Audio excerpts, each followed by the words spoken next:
Hey folks, Gears and Goodies here. I had help yesterday, 2 people. I thank them for their help.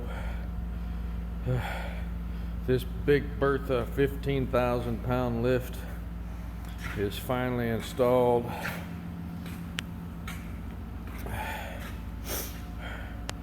And that damn thing is 15 feet tall.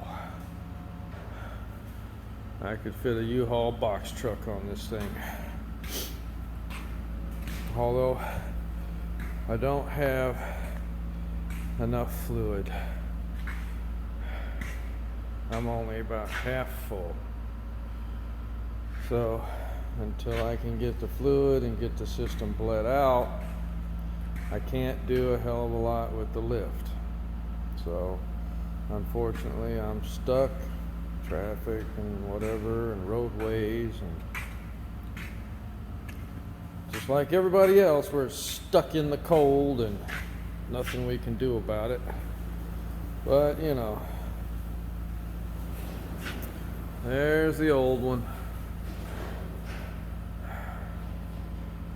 Parts are forever on order and can't do much about it. Oh, what a freaking weekend. All day yesterday till 8 o'clock, 12-hour day, and then finishing up everything, adjusting cables this morning, putting the legs on. Anyway, God bless y'all. Remember, God loves you and I love you too. Thank you for your patronage. Bye-bye.